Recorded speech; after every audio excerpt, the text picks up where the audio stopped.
जानना चाहती हूँ कि 1.47 से कितना ऊपर 1.70। एक ऑप्शन ये भी था कि 1.70 में से आप क्लोजेस्ट जो निचली वाली रीडिंग है वो सब्ट्रैक्ट कर देते। अगर आप उसको सब्ट्रैक्ट करते तो ये 5.75 आता, और फिर यानी कि सब्ट्रैक्ट करके डिवाइड करते एक स्मॉल वैल्यू जो भी है, स्मॉल बॉक्स की वैल्यू 0.05 है, तो ये 5.75 बनना था, जो कि सेम बनता है। मतलब वो 1.47 से ऊपर 5.75 बनना था, सेम वैल्यू बनती है, कोई फ़र्क नहीं पड़ना था।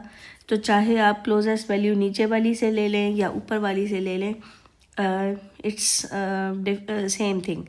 तो आपने क्या करना है कि सब्ट्रैक्ट करना है क्लोजेस्ट वैल्यू से, फिर आपने डिवाइड कर देना है एक छोटे बॉक्स की वैल्यू से। उससे हमें पता चल जाएगा कि कितने बॉक्सेस ऊपर या नीचे आपने मूव करना है। सिमिलरली जो आपका नेक्स्ट पॉइंट है, एक पॉइंट और प्लॉट करके देती हूँ और उसके बाद फिर बाकी आप खुद देख सकते हैं। तो ये आ गया हमारा जो नेक्स्ट है वो है 2.37। ठीक है जी, ये है 2.37, आई थिंक सो 2.37 ही है, यस। तो 2.37 प्लॉटिंग करनी है और क्लोजेस्ट कौन सी वैल्यू बन सकती है। 2.37 ये इसके और इसके दरमियान कहीं आता है। तो मैं क्या करूँगी, 2.37 में से 2.27 सब्ट्रैक्ट करूँगी, ये आंसर आ जाएगा 0.10।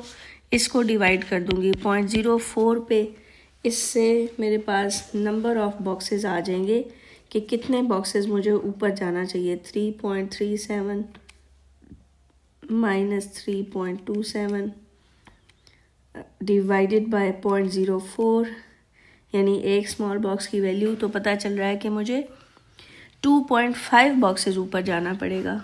ठीक है, और इसके कॉरस्पॉन्डिंग मुझे 80 प्लॉट करना है।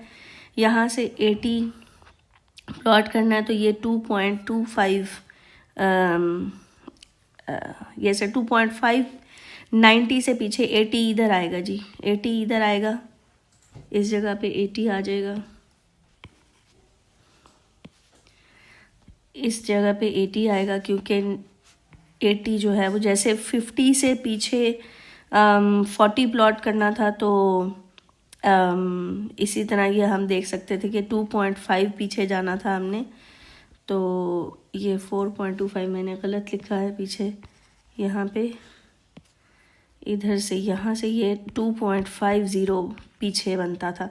सिमिलरली ये 80 से पीछे 90 से पीछे 80 प्लॉट करना है, तो ये भी 2.50 बॉक्सेस पीछे आएगा।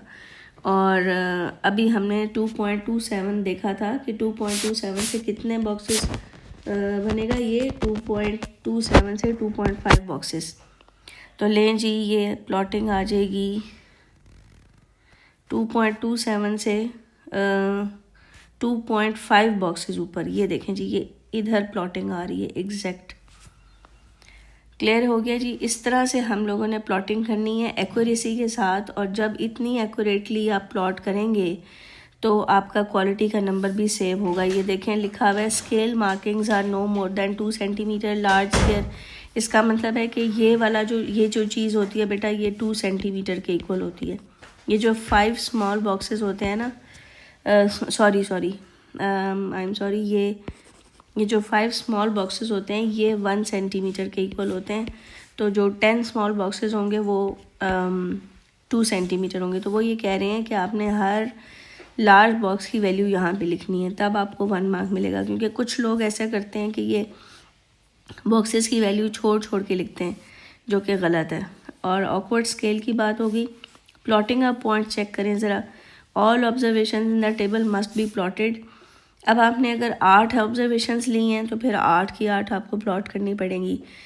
6 ली हैं तो 6 की 6 प्लॉट करनी पड़ेंगी। अगर आप कुछ नहीं प्लॉट करना चाहते तो उनको फिर अरेज कर दें उधर से, कॉलम में से।